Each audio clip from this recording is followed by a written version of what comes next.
რეჟიმის პროპაგანდის მიუხედავად საქართველოში სიღარიბე კვლავ ერთ-ერთ უმთავრეს გამოწვევად რჩება.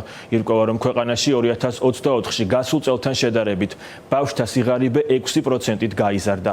369,924 ბავშვის საარსებო შემწეობას ითხოვს. საგანგაშო მონაცემებს სახალხო დამცველი აქვეყნებს. ომბუდსმენი საპარლამენტო ანგარიშში წერს, რომ აპარატის მიერ ბავშვის შესაძლო უფლებათა დარღვევის შესწავლილი საქმეებიდან მნიშვნელოვანი ნაწილი 2024 წელსაც სწორედ ბავშვისა და ბავშვიანი ოჯახების სიღარიბესა და მძიმე სოციალურ-ეკონომიკურ მდგომარეობას ეხებოდა. სახალხო დამცველის შეფასებით მონაცემებით დასტურდება, რომ ქვეყანაში მოქმედი მიზნობრივი სოციალური დაცვის ცენტრალური და მუნიციპალური პროგრამები სრულფასოვნად ვერ პასუხობს მძიმე სოციალურ-ეკონომიკურ მდგომარეობაში მყოფი ბავშვებისა და მათი ოჯახების საჭიროებებს, რაც საფრთხის ქვეშ აყენებს ბავშვების კეთილდღეობას, ჯანმრთელობას, განვითარებასა და სიცოცხლეს.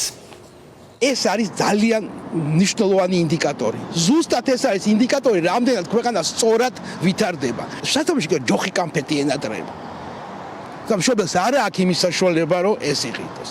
ეს არის იმის მიმნაშავე, რომ ქვეყანა არის ძალიან გარდა პოლიტიკური კრიზისი ხო გვაქვს, ეკონომიკური კრიზისი გვაქვს. წარმოგიდგენთ ბავშვი, რომელიც არის მშიერი.